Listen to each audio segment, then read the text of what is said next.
Tapi korupsi di bidang keagamaan, korupsi dalam ibadah haji itu adalah sesuatu yang betul-betul hina ya.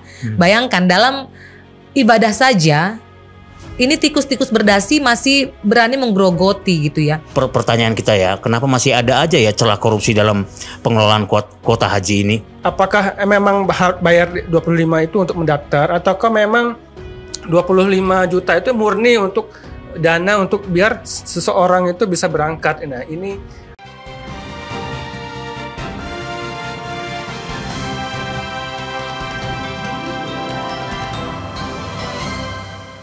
selamat siang pemirsa, jumpa lagi kita di Bedah Tajuk Lampung Pos. Kali ini kita akan membahas mengenai ungkap koruptor kuota haji. Bersama saya Ricky Marli. Dan saya Wandi Barboy Silaban. Saya Delima Natalia Napitupulu. Oke pemirsa, sebelum kita membahas lebih dalam mengenai tema dari Bedah Tajuk kita kali ini, mari kita saksikan video editorial berikut ini. Ungkap koruptor kuota haji. Kasus dugaan korupsi dalam pembagian kuota haji 2024 semakin mengarah pada bukti yang tak bisa diabaikan. Temuan Panitia Khusus Pansus Angket Haji DPR mengungkap adanya penyalahgunaan kuota haji yang seharusnya diberikan kepada jemaah yang berhak. Dalam pengelolaannya, Kementerian Agama Kemenak diduga melanggar ketentuan pembagian kuota haji yang selama ini seharusnya dilakukan dengan transparan dan adil. Pansus Haji DPR yang dibentuk untuk menyelidiki pelaksanaan ibadah haji 1445 Hijriah menemukan adanya pengalihan kuota secara ilegal dari kuota reguler dan tambahan yang tersedia. Pansus menemukan bahwa Kemenak merinci kuota haji 2024 menjadi 221.000 kuota haji reguler dan 20.000 kuota haji tambahan. Namun, sebagian kuota diduga dialihkan kepada pihak yang tidak berhak. Pengalihan ini jelas mencederai prinsip keadilan dalam sistem ibadah haji. Lebih lanjut, hal ini berpotensi merugikan jutaan jamaah yang telah menunggu bertahun-tahun untuk mendapatkan kesempatan berhaji. Bukan hanya merugikan secara finansial, tetapi juga mencoreng integritas sistem penyelenggaraan haji yang seharusnya bisa dipercaya. Kasus ini mengarah pada pelanggaran yang jelas terhadap Undang-Undang Nomor 13 Tahun 2008 tentang penyelenggaraan ibadah haji. Dalam undang-undang tersebut dijelaskan bahwa kuota haji adalah hak setiap warga negara yang memenuhi syarat dan tidak boleh diperdagangkan atau disalahgunakan. Praktek yang terjadi menunjukkan bahwa aturan ini telah dilanggar oleh oknum-oknum yang tidak bertanggung jawab, yang menganggap pengelolaan kuota haji sebagai peluang untuk meraup keuntungan pribadi. Tindakan ini tentu saja memengaruhi bukan hanya negara, tetapi juga masyarakat Indonesia yang selama ini menaruh harapan besar pada sistem yang ada. Praktek ini bukan hanya merugikan negara dalam hal finansial, tetapi juga merusak citra Indonesia di mata dunia internasional. Indonesia yang dikenal sebagai negara dengan jumlah jemaah haji terbesar seharusnya menjadi contoh dalam pengelolaan ibadah haji yang bersih, transparan, dan adil. Namun dengan terungkapnya dugaan korupsi ini, sistem yang seharusnya menjadi kebanggaan justru mengundang kecaman. Kepercayaan publik terhadap Kemenak dan penyelenggaraan haji di Indonesia bisa tergerus jika masalah ini tidak segera diselesaikan dengan tegas. Lebih jauh lagi, praktek jual beli kuota ini jelas berdampak langsung kepada jemaah haji yang berhak menunaikan ibadah. Mereka yang seharusnya mendapatkan kesempatan lebih cepat terpaksa menunggu lebih lama karena pengalihan kuota yang terjadi.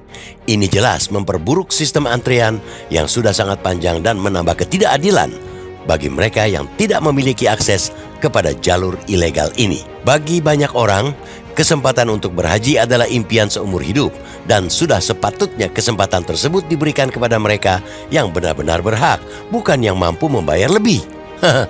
Kasus ini seharusnya menjadi momentum bagi pemerintah untuk melakukan pembenahan sistem penyelenggaraan haji. Kemenak perlu melakukan evaluasi menyeluruh terhadap mekanisme distribusi kuota yang ada. Pastikan ada transparansi dan pengawasan yang lebih ketat agar praktek serupa tidak terulang di masa depan. KPK mesti segera menuntaskan penyelidikan ini dengan tegas tanpa memberi ruang bagi oknum-oknum perusak sistem.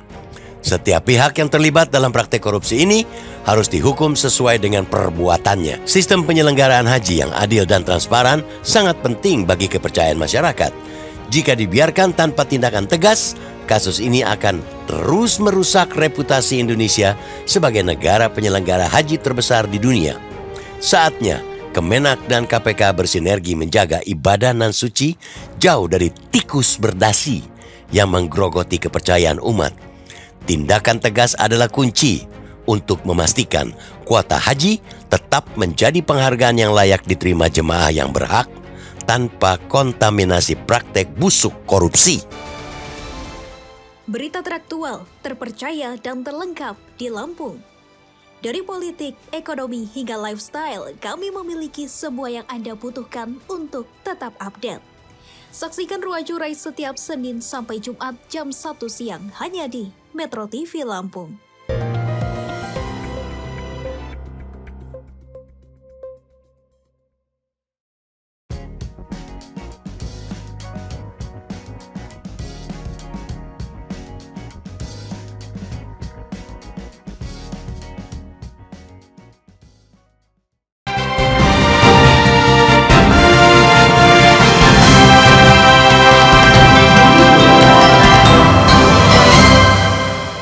Oke, Kak Boy dan Kak Delima, sebelum iya, Kak kita Riki. membahas lebih dalam mengenai tema kita kali ini mengenai ungkap koruptor kuota haji. Iya. Ini lebih ke korupsi kuota haji tahun lalu ya. Itu di zamannya Menteri Yakut ya. Tahun 2024 ya. Iya. Ini ada kutipan-kutipan yang menarik. Ini salah satunya adalah Menteri Agama yang sekarang ya, Nasaruddin Umar. Apa kata beliau, Pak? Kata beliau adalah ini menanggapi dugaan korupsi kuota haji 2004. Dia menyatakan intinya yang penting di tahun 2025 di zamannya Pak Menteri sekarang ini, insya Allah dijamin nggak ada. Nah, jamin nggak ada, tapi Nggak ada lagi kuota haji itu ya. Yang maksudnya yang Dikorupsi, kuota haji yang dikorupsi ya. Nah, tapi dia tidak mengetahui detail secara jelasnya mengenai kuota haji di tahun lalu karena dia memang belum menjabat saat itu, karena yang menjabat adalah Yakut gitu ya. Tapi beliau memastikan tahun ini tidak ada ya praktik-praktik semacam itu. Jadi kuota hajinya tahun ini pure gitu ya, Pure, buat murni para jemaah yang memang berhak gitulah ya, kurang lebih kalau menurut Pak Menak Nasaruddin. Ya lagian kenapa juga ya harus ada perbedaan kuota-kuota haji itu ya? Iya, ini kan biasanya di kuota haji itu berbeda Kak Boy, biasanya di setiap negara gitu. Dan Indonesia karena memang penduduk muslimnya banyak, memang dari tahun ke tahun kuota haji kita banyak. Mungkin terbanyak mungkin ya. Iya, karena di memang dunia penduduk kita yang muslimnya terbanyak. memang, besar gitu. Karena kenapa Iya, kuota iya, haji di Indonesia itu Perlu ada tambahan gitu sangat ya? banyak dan ada tambahan. Kenapa banyak? Karena kan antrian itu kan sangat mengular gitu dari tahun ke tahun. Jadi kita daftar hari ini dalam waktu 5 tahun atau 10 tahun juga belum tentu gitu. Oh iya, masa tunggunya kalau yang reguler tuh mungkin sampai 40 tahun. Nah, itu Jemaah yang daftar itu. yang daftar itu. Nah, ini yang kenapa kuota haji itu kita bisa banyak gitu. Tapi kan kita tidak menutup kemungkinan dari tahun ke tahun ada yang bertambah, kemudian ada juga kuota yang berkurang. Tapi kan tidak signifikan berkurangnya gitu. Dan keseringan juga memang bertambah untuk kuota haji dari tahun ke tahun gitu. Ya, dan juga ada quote juga dari Ketua KPK Setio Budianto menyatakan bahwa KPK itu akan bisa memanggil Menteri Agama Yakut. Itu nanti bergantung dari hasil penyelidikan yang sekarang ini sedang dilaksanakan ya. Bukan penyelidikan, pemeriksaan yang saat ini memang sedang dijalankan. Jadi nanti bagaimana hasil pemeriksaannya itu nanti akan mungkin bisa menaikkan prosesnya menjadi ke penyidikan ya. Sekarang ini memang masih dalam proses pemeriksaan. Padahal sebenarnya kasus ini bukan kasus baru teman-teman. Tapi mungkin baru saat ini momennya KPK langsung fokus untuk melakukan pemeriksaan ya. Kalau kita ingat dari pemberitaan kita sendiri di Lampung Pos itu sejak tahun lalu sejak tahun lalu dan bahkan awal tahun ini pun di Januari 2025 itu Lampung Pos juga kerap memberitakan bahwa memang ada dugaan korupsi kuota haji di 2024. Tapi memang saat itu baru dugaan-dugaan dan bergulir begitu saja, belum ada perhatian khusus dari KPK. Baru saat ini sepertinya semester mau masuk ke semester kedua 2025 baru mulai terkumpul mungkin ya. Iya benar Kak Del. Alat buktinya. Saya Jadi pikir sekarang memang ini yang pasti biasanya menteri itu dipanggil ya biasanya. Iya. Karena untuk konfirmasi mengenai tindak tanduk bawahannya, termasuk juga biasanya kan ada dirjen ya, dirjen itu biasanya dipanggil. Nah, karena kasus kemarin kan sebelumnya kan kita ada Menteri Pendidikan ya, yang duluan yang duluan laptop. Nadiem Makarim itu kan dipanggil juga. Sepertinya ini tinggal nunggu waktu saja. KPK nanti akan memanggil Menteri Agama. Yang pasti sampai sekarang sampai di awal Juli itu belum ada pemanggilan ya terhadap Menteri Agama Yakut ya. Jadi memang kita masih menunggu bagaimana hasil pemeriksaannya yang saat ini memang terus bergulir. Ada quote lagi mungkin dari Pak Rudolf? Iya, kalau saya ngambil quote dari Wakil Ketua DPR ya, Cucun Ahmad Syamsurijal. Jadi kalau DPR itu mendukung ya bagaimana proses pemanggilan terhadap Yakut itu perlu gitu ya. Jadi itu dalam penyelidikan kasus yang sedang bergulir ini ya, penyelidikan korupsi kuota haji. Ini kan bagaimanapun kasusnya belum terang benderang nih, seperti apa latar belakangnya, kronologi kasusnya, seperti apa perincian kuota haji ilegalnya, itu kan belum terlalu jelas gitu. Jadi tapi DPR melalui pansus haji itu sudah bersepakat gitu ya, itu penting sekali untuk pemanggilan Pak Gus Yakut gitu ya, mantan Menteri Agama sebelumnya, dalam proses penyelidikan kasus ini agar kasus kuota haji ini terang benderang. Jadi sampai sejauh ini tadi itu juga kan KPK juga sudah berbicara panjang lebar, dan tapi memang harus diakui belum terang benderang kasus ini sekali lagi karena penyelidikan dan KPK pun masih enggan berbicara terkait siapa saja yang sudah diperiksa, saksi-saksi siapa saja yang sudah diperiksa. Lagi-lagi jubir KPK juga sebelumnya Bapak Budi Prasetyo juga menyatakan belum bisa ya, karena itu sekali lagi masih proses penyelidikan. Nah, kalau dari DPR sekali lagi tadi mendukung ya proses pemanggilan itu, tapi juga sebelumnya ada pansus haji DPR itu yang perlu juga menjadi referensi gitu ya, ketika KPK belum terang benderang, mungkin bagaimana hasil laporan dari Panitia Khusus Haji DPR, Pansus Haji DPR itu bisa menjadi referensi juga untuk proses penyelidikan kasus kuota Pansus Haji DPR ini sejak 2024 memang sudah menggulirkan dugaan tersebut ya. Jadi memang justru dari pansus ini sebenarnya awalnya dugaan ini semakin menguat. Jadi 2024 lalu itu memang pansus sudah mengendus ada dugaan penyelewengan kuota haji teman-teman. Tapi memang baru sebatas ya menyuarakan saja.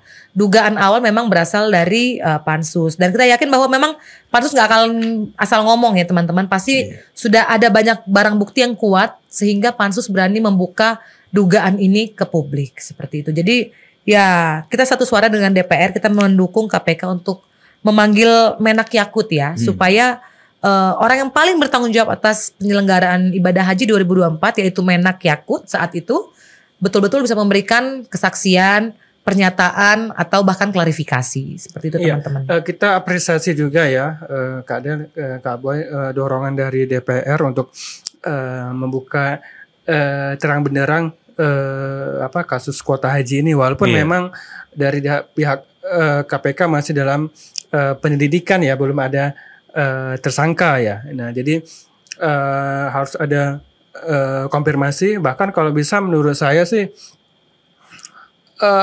DPR mungkin bisa saja memanggil pihak menteri Kementerian Agama ya, termasuk juga Menteri Agama untuk rapat dengar pendapat mengenai seperti apa sih kuota haji sebenarnya dan segala macamnya ketika pelaksanaan haji ini dijalankan di masa Menteri Yakut ya. Ini ya menurut saya bisa saja DPR melakukan pemanggilan sebelum Pak Menteri ini dipanggil oleh pihak KPK untuk melakukan pemeriksaan. Ini penting sekali ya. Tapi kalau menurut saya sih secara garis besar saya setuju dengan pihak DPR untuk membuka seterang benderangnya apa sebenarnya yang terjadi di Kementerian Agama, terutama dalam hal kuota haji di tahun 2024 kemarin gitu. Ya, semoga segera menderang siapa-siapa saja pihak yang bermain dalam penyelewengan kuota haji 2024 ini ya teman-teman ya.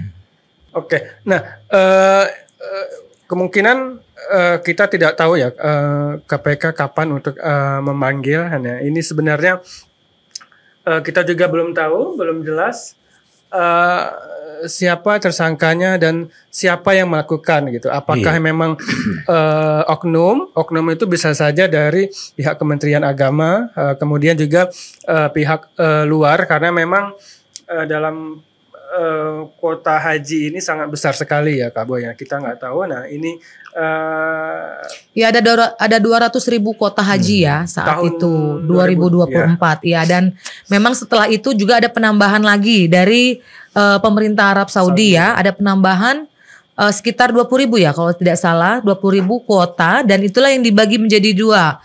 Ada 10.000 ke reguler dan 10.000-nya ke haji khusus ya teman-teman. Nah dalam pembagian kuota itulah diduga ada main-main nih di antara para pihak yang terkait dalamnya. Dan lagi-lagi korupsi ini sebenarnya bukan hanya hitung-hitungan seperti misalnya korupsi BBM, kemudian korupsi laptop di Kemendikbud seperti yang baru-baru ini juga terkuak ya teman-teman. Tapi korupsi di bidang keagamaan, korupsi dalam ibadah haji itu adalah sesuatu yang betul-betul hina ya. Bayangkan dalam ibadah saja ini tikus-tikus berdasi masih berani menggerogoti gitu ya. Betul kita belum tahu sampai sekarang ini berapa nominalnya jika dirupiahkan, berapa sebenarnya kerugian negara atas praktik busuk ini. Tapi lagi-lagi ini bukan masalah sekedar nominal saja, rupiahnya berapa puluh miliar atau berapa triliun. Tapi ini soal hal yang jauh lebih penting, yaitu kepercayaan umat. Bahwa seluruh umat yang sudah menabung, sudah menyisihkan uangnya untuk bisa berangkat ke Tanah Suci, supaya bisa mendapatkan antrian, mendapatkan kuota, mendapatkan kesempatan untuk menunaikan rukun Islam yang kelima. Betul ya Kak Riki ya? Ya benar. Ini bisa saja mendapatkan kuota itu tapi dialihkan ke pihak-pihak yang tidak semestinya. Nah, di sini ada kejahatan yang sangat tidak terpuji ya, kejahatan pada kemanusiaan saya sebut. Karena ini kita tahu bahwa orang yang menabung, orang yang mengumpulkan dananya untuk bisa berangkat dan masuk dalam antrian itu bukan perkara mudah bagi semua orang. Ada banyak tukang-tukang gorengan, pedagang kecil, pedagang kaki lima, bahkan mungkin hanya petugas kebersihan di pemerintahan yang gajinya kecil sekali, tapi dia mengalokasikan banyak sekali presentasi uang yang didapatkan untuk ke sana. Tapi dengan praktik ini dia mungkin bisa saja kehilangan kesempatan untuk berangkat pada tahun lalu gitu ya, karena adanya praktik ini. Padahal pemerintah Arab Saudi sudah memberikan kuota tambahan supaya bisa mengakomodasi para jemaah calon haji yang ada di Indonesia ini. Nah, jadi memang korupsi atau penyelewengan dari kuota haji 2024 ini teman-teman, saya sangat sepakat dan saya sangat geram sebenarnya ya. Ini harus secepatnya ketahuan nih siapa-siapa orang-orang nakal yang merekayasa, yang membuat skenario kejahatan ini gitu ya. Karena ini praktek korupsi ini sudah merusak sistem teman-teman. Sistem yang tadinya bisa masuk nih 10.000 orang untuk berangkat, tapi rusak gara-gara penyelewengan ini.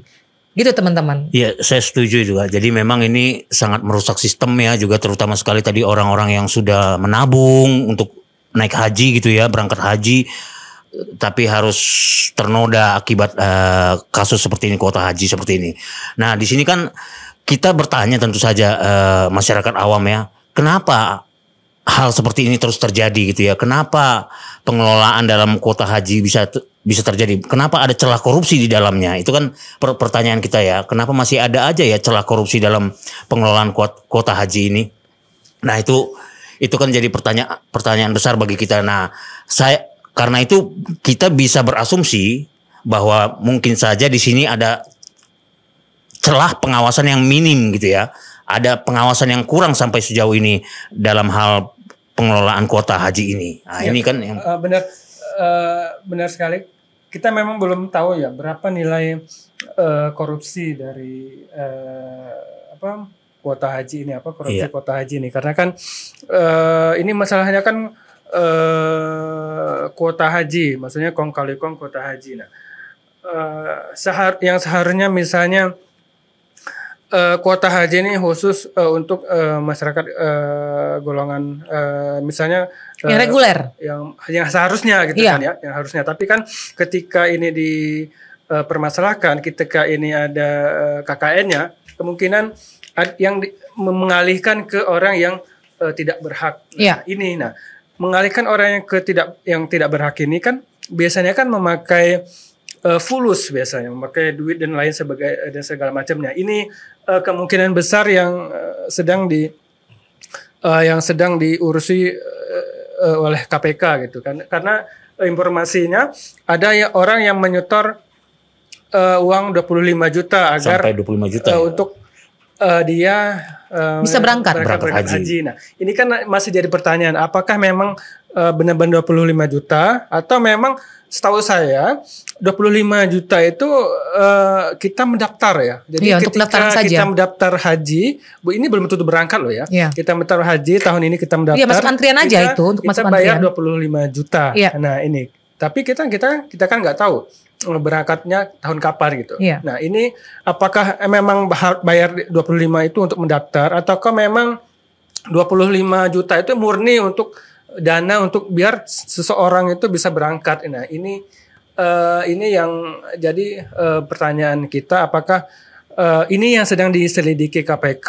Kalau misalnya ini sedang diselidiki, hal yang seperti itu sedang diselidiki KPK, akan betapa banyak orang-orang yang mungkin seharusnya tidak berangkat malah berangkat. Nah, ini yang jadi permasalahannya dan merugikan orang yang sudah bertahun-tahun menabung untuk berangkat. Nah, tapi akhirnya tahun kemarin itu dia tidak berangkat. Iya, salah satu hal yang selalu menarik buat saya pribadi setiap musim haji, teman-teman, itu biasanya para wartawan akan membuat profil ya, berita profil tentang jemaah haji tertua dan termuda biasanya ya.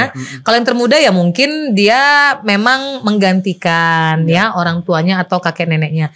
Tapi yang tertua ini selalu menarik, bahwa ada nenek atau kakek yang sampai bongkok-bongkok gitu ya, pakai tongkat, berusia 90 sekian tahun, bahkan 100 tahun gitu ya.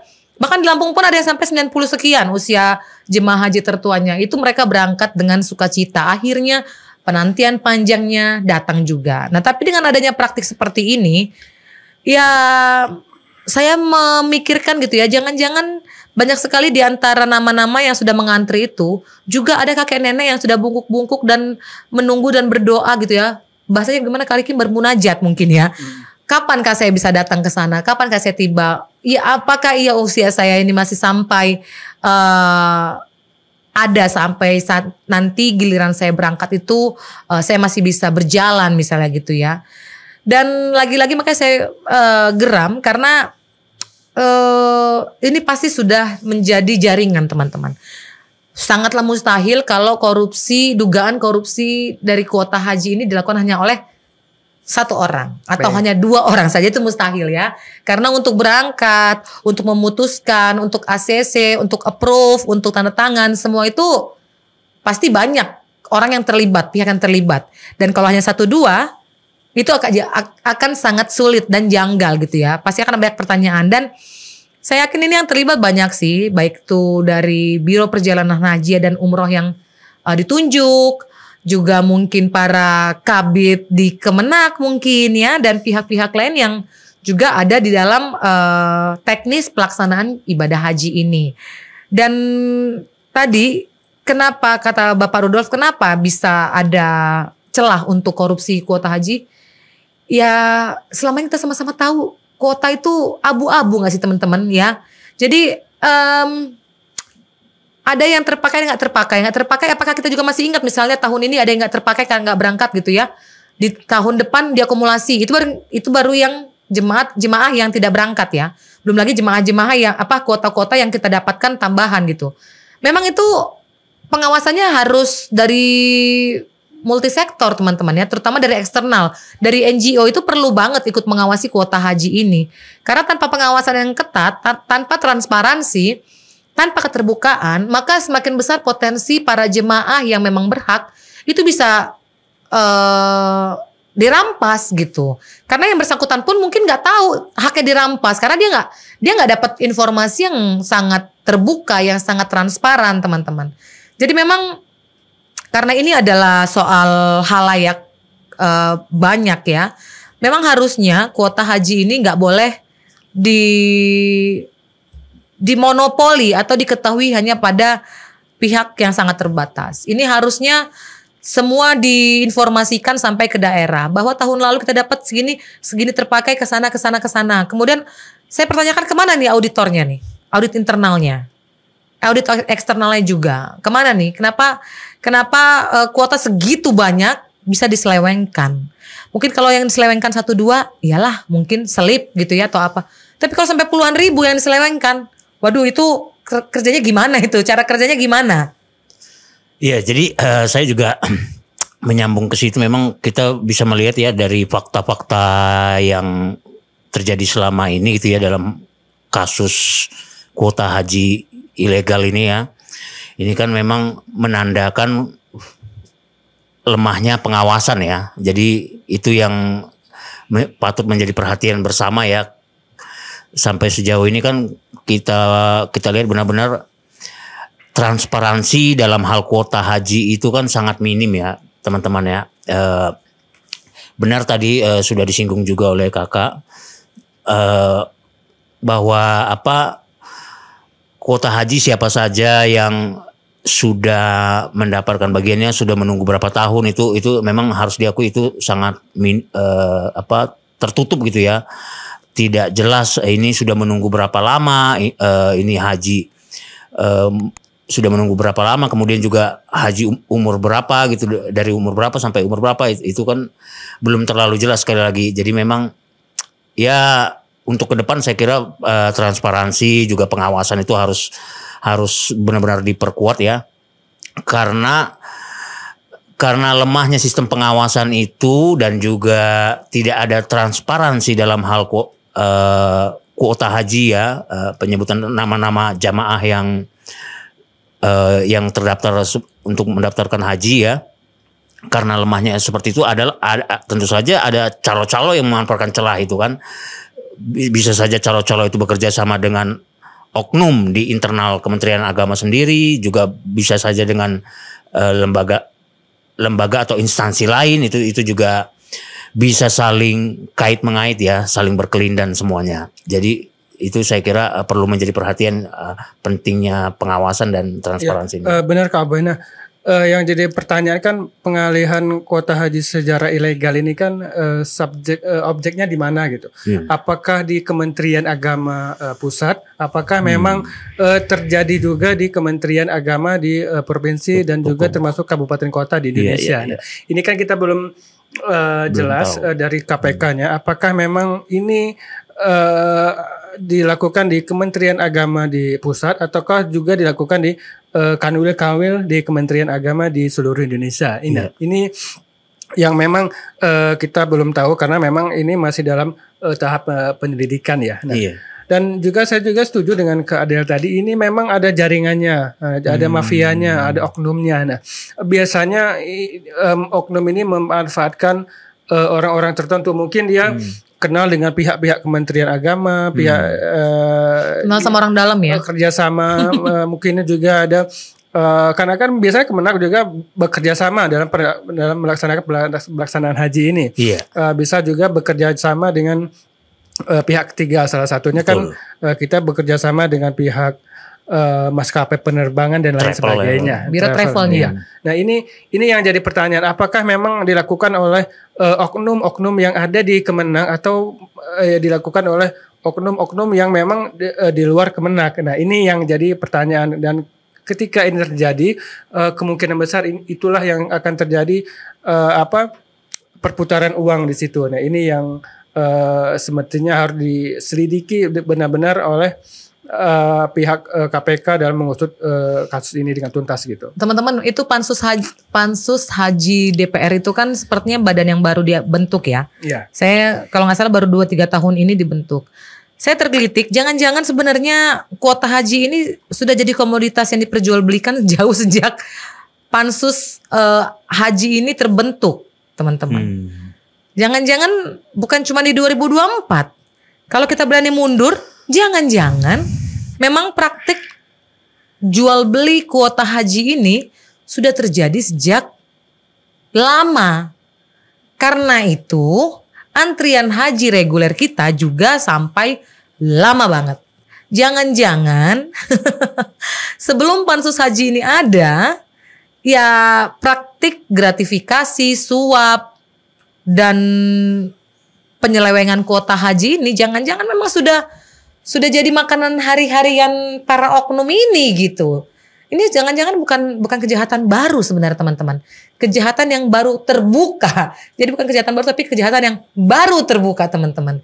Karena ya kita sama-sama tahu ya bahwa memang negara kita itu selalu mendapatkan kuota terbesar untuk jemaah hajinya dari tahun ke tahun.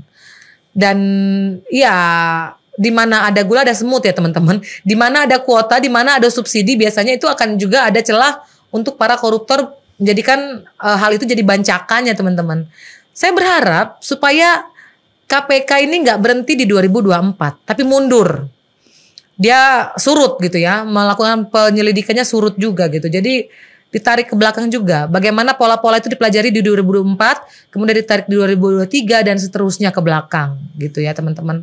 Karena kalau memang ini sudah terjadi lama, artinya kejahatan ini sudah merugikan banyak sekali jemaah calon haji di Indonesia.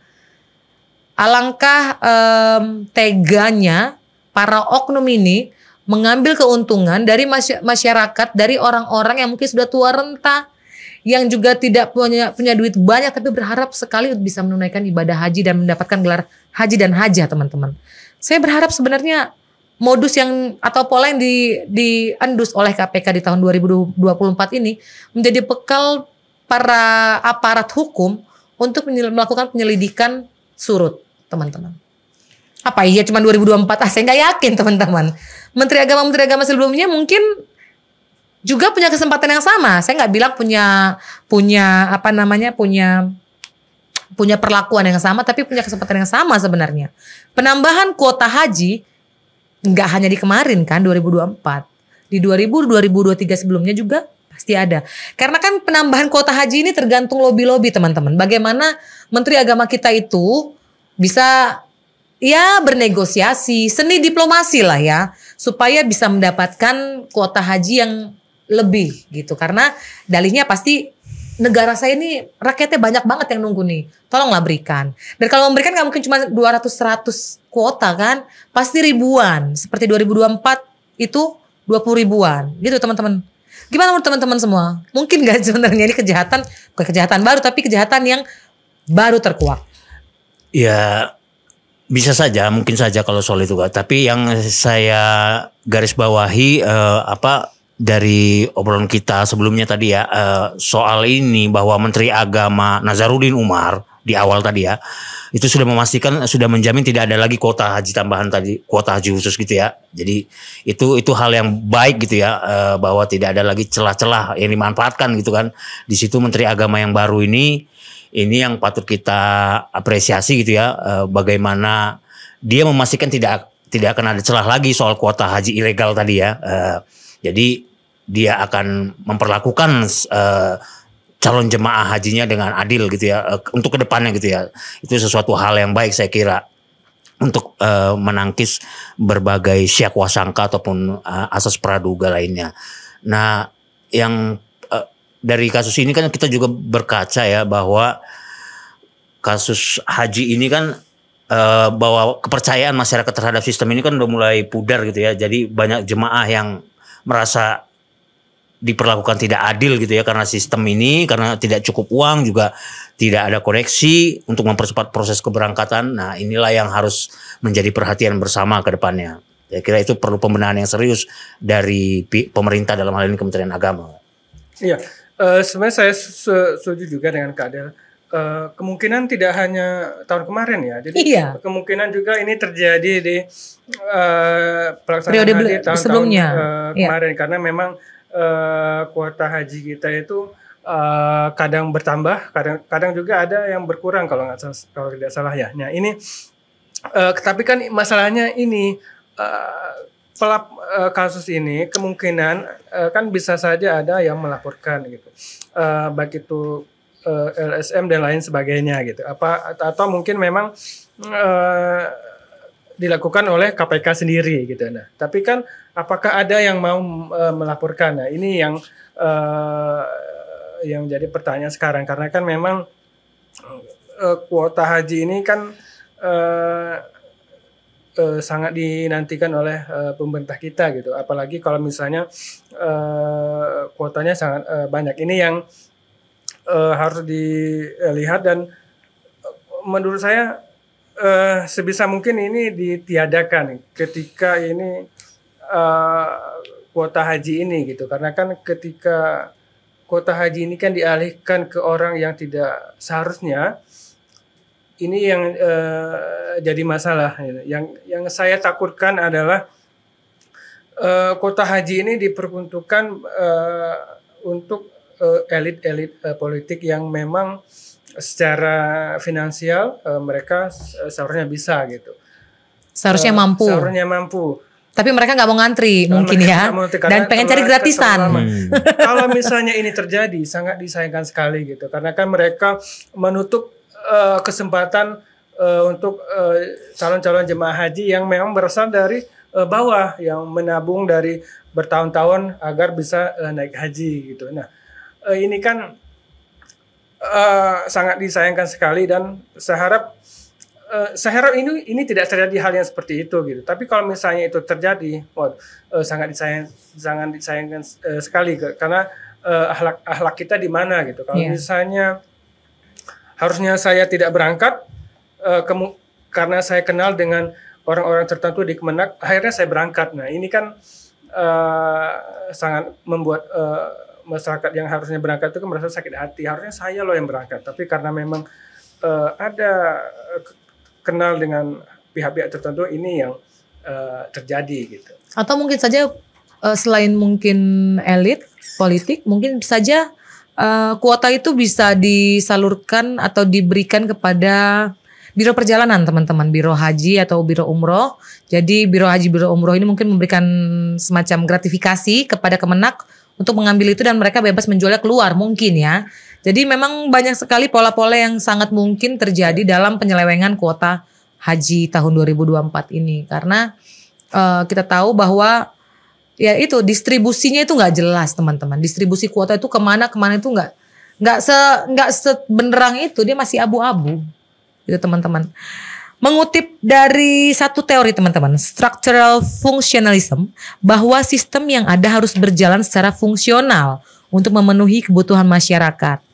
Nah, seperti kasus kita ini, jika misalnya ada fungsi dari suatu struktur yang tidak bekerja dengan baik, yang tidak berfungsi dengan baik, maka yang harus kita lakukan adalah membenahi dan juga mengevaluasi supaya struktur dan fungsinya bisa kembali pada fungsi utamanya. Jadi dia bisa memenuhi kebutuhan masyarakat, bisa mengakomodasi hak-hak masyarakat seadil-adilnya dan setransparan mungkin. Itulah yang kita harapkan, teman-teman, dari Kementerian Agama, supaya melakukan reformasi total dalam struktur pelaksanaan haji, ibadah haji ini ya. Kita sangat mengapresiasi kalau Pak Menteri yang sekarang itu mengklaim tidak ada tuh korupsi kuota haji di tahun ini, tidak ada, saya jamin, dibilang. Kita apresiasi, memang itu kita butuhkan. Iya, benar. Tapi karena berkaca dari 2024 sudah ada kejadian seperti itu, minimal di 2024 ya. Maka mengutip dari teori ini ya, sebaiknya Bapak Menak yang sekarang tetap juga melakukan reformasi untuk memperbaiki struktur dan fungsi dari para bidang-bidang yang membidangi pelaksanaan ibadah haji, teman-teman. Ya, sepakat. Saya juga ingin mengaitkannya ini, Kak, dengan konsep institutional corruption. Jadi kalau kita lihat kan sistem yang ada di Kemenak ini kan sistem yang memperbolehkan penyalahgunaan kekuasaan ya. Jadi maksudnya kita tahu bahwa mungkin hanya beberapa orang saja yang punya koneksi dengan orang-orang internal di Kementerian Agama. Nah, celah-celah itulah yang dimanfaatkan oleh beberapa oknum gitu ya kan. Itulah kenapa sampai diperbolehkan penyalahgunaan kewenangan tadi ya. Jadi ada budaya korupsi yang dilegalkan gitu ya secara tidak langsung dalam perkara ini. Itulah kita melihat dari semua kasus kuota haji ini yang tidak ada adalah pengawasan yang memadai ya. Jadi ini yang harus menjadi perhatian juga oleh Bapak Menteri Agama yang baru, Bapak Nazarudin Umar. Pentingnya soal pengawasan ini juga ketika ada suatu kebijakan soal kuota haji, kebijakan Kementerian Agama yang lainnya juga perlu pengawasan yang memadai juga. Ya, jadi seolah-olah korupsi itu budaya ya KB di sebuah institusi ya. Oke. Kalau saya melihat itu dari perspektif behavior ekonomiknya. Jadi ada oknum-oknum yang terlibat yang seperti yang saya jelaskan tadi, baik itu di Kementerian Agama sendiri atau memang di luar, ini bisa saja pihak ketiga memanfaatkan celah-celah itu gitu untuk mendapatkan keuntungan golongannya atau mendapatkan keuntungan pribadinya gitu. Mendapatkan keuntungan ini dia bisa melakukannya atau bahkan dia bisa berangkat haji tanpa mengeluarkan biaya gitu.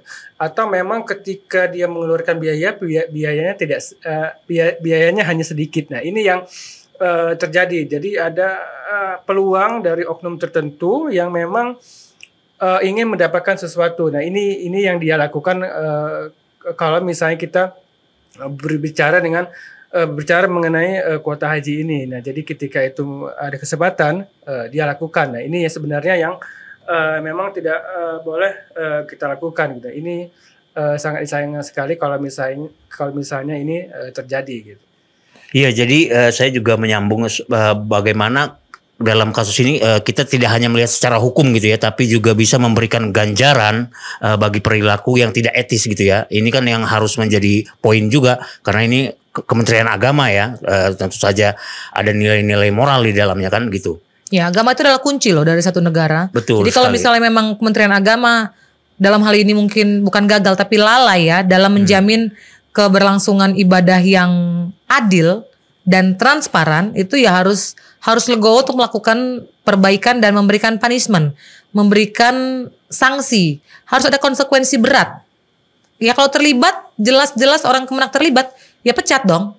Harus, kalau di kepolisian kan teman-teman jelas ya, ada PTDH, itu nggak ada kompromi, langsung PTDH.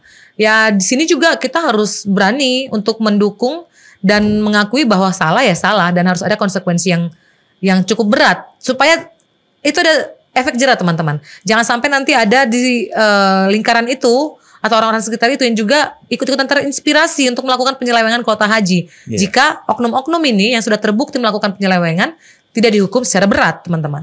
Ya, jadi yang paling penting di sini adalah sistem ini harus ada yang mengawasi. Ya. Terus yang mengawasi siapa gitu? Kalau misalnya ini yang dilakukan oleh Kemenak sendiri misalnya gitu. Nah, siapa? Nah, ini kita berharap ada pihak-pihak independen yang memang mengawasi gerak-gerik, terutama dalam mengawasi kuota haji ini. Bisa saja DPR, bisa saja lembaga swadaya masyarakat dan juga pihak-pihak lainnya. Ini yang kita harapkan ada pengawasan agar kuota haji ini benar-benar khusus untuk jemaah-jemaah kita yang memang benar-benar membutuhkan. Apalagi memang jemaah itu sudah mengumpulkan uang dari tahun ke tahun. Biasanya mereka ini adalah orang-orang kaum marginal di golongan menengah ke bawah yang memang berhak untuk berangkat haji. Jangan sampai orang yang bisa dibilang mampu, elit politik dan lain sebagainya bisa berangkat. Padahal dia sebenarnya tidak, karena memang itu tadi yang terjadi, karena memang dekat dengan pihak-pihak tertentu. Itu yang sangat kita sayangkan gitu. Soal pengawasan itu memang kan sekarang pansus haji dari DPR itu kan memang cukup aktif ya. Kita melihat dari tahun ke tahun itu cukup aktif. Ada saja masukan bahkan temuannya seperti yang di 2024 ini teman-teman. Nah ya kita berharap semoga pansus angket dari haji DPR ini ya semakin diperkuat gitu ya. Jadi kalau misalnya memang ada dugaan temuan itu ya segera ditindaklanjuti, jangan ditunggu dulu sampai hampir 1 tahun baru ditindaklanjuti. Kita sangat apresiasi sih dengan kinerja dari pansus ini untuk menjadi pihak di luar Kemenak yang turut mengawasi distribusi dan juga pelaksanaan ibadah haji secara umum ya, secara keseluruhan. Sampai juga pada ke menu ya. Kalau kita ingat berapa kali ada kritikan soal menu jemaah di tahun lalu juga yang katanya kurang layak, mungkin tidak ramah bagi para lansia gitu ya. Jadi memang kita apresiasi dengan kinerja yang sudah ditunjukkan dan berharap lebih besar lagi supaya Pansus Haji DPR ini bisa menunjukkan kinerja yang lebih baik demi kepentingan para jemaah yang dalam antrian menuju ke tanah suci, teman-teman. Iya, saya dari KPK nih menyorotinya ya. Jadi saya kira KPK kan sampai sejauh ini menyatakan ini juga masih belum terlampau berani ini ya KPK ya dalam hal maksudnya keterbukaan gitu ya. Memang masih melakukan penyelidikan itu pernyataan KPK, tapi memang belum terlampau terbuka gitu ya terhadap kasus kuota haji ini ilegal seperti apa. Nah ini yang mau kita juga minta transparansi ya dari pihak KPK soal ini. Karena kan ya kita tahu KPK dalam beberapa hal itu kan sepertinya terbuka mengumumkan tersangka, inisial dan lain sebagainya, bagaimana celah-celah korupsi, modus operandi dan lain sebagainya itu kan KPK selama ini sangat terbuka terhadap hal seperti itu, walaupun KPK tentu saja dalam mengeluarkan pernyataan persnya, konferensi pers itu tetap tentu saja dengan cermat, teliti itu sudah terukur. Nah, tapi dalam hal pengusutan penyelidikan kasus kuota haji ilegal ini, KPK itu harus diakui agak dalam tanda petik lah ya, agak kurang gamblang, kurang terbuka gitu ya, karena sekali lagi mungkin KPK juga berhitung karena kasusnya ini masih penyelidikan, belum proses penyidikan, jadi KPK dalam hal ini sangat berhati-hati gitu ya, kenapa mereka enggan untuk menyebutkan siapa saja yang sudah diperiksa, sampai sejauh ini sudah berapa jumlah saksi yang diperiksa, kasus kuota haji ini seperti apa, modus operandinya ataupun latar belakangnya terjadinya, itu sampai sejauh ini belum ya, enggan KPK untuk berbicara seperti itu. Ini yang perlu menjadi perhatian juga saya kira.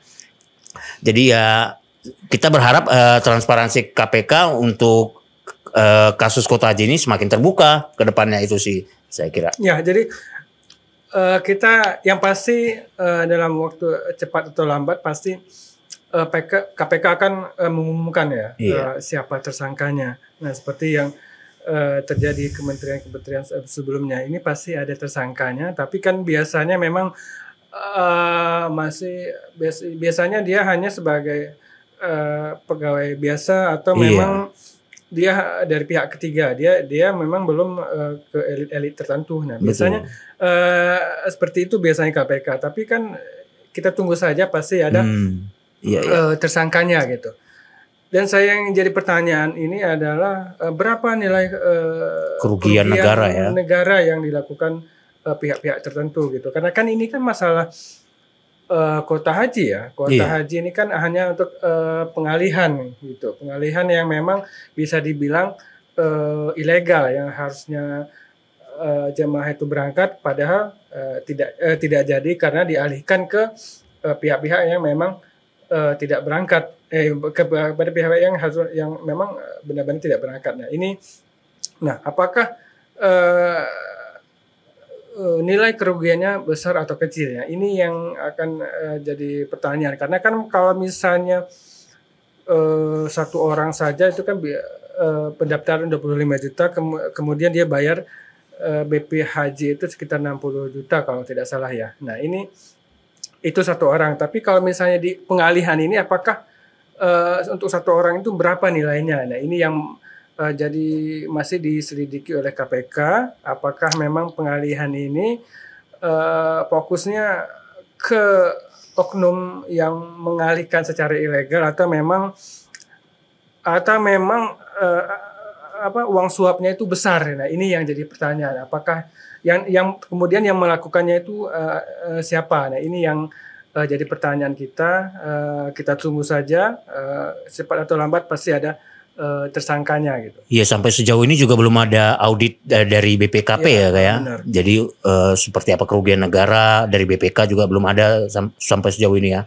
Ini memang lagi-lagi masih menunggu ya kayak jawabannya ya.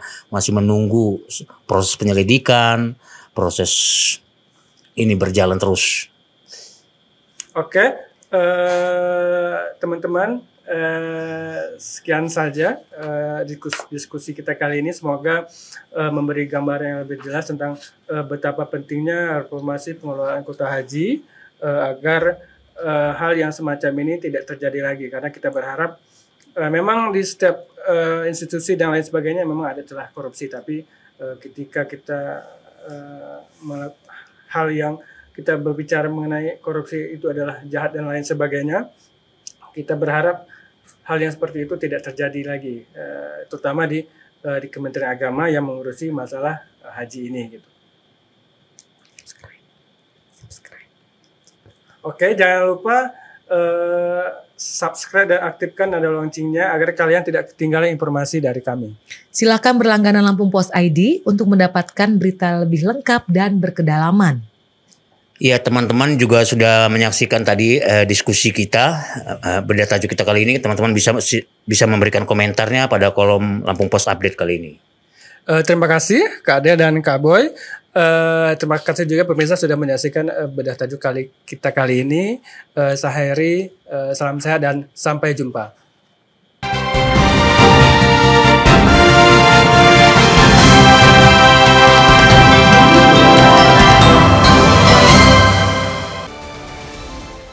Berita teraktual, terpercaya dan terlengkap di Lampung.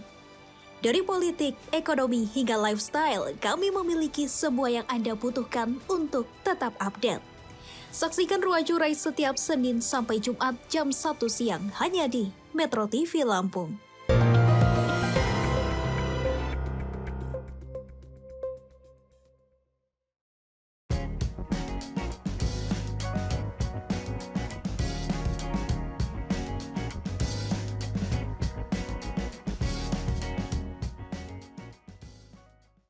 Lampung Post berdiri dari tahun 1974. Telah menjadi sumber informasi terpercaya bagi masyarakat Lampung selama lebih dari 4 dekade.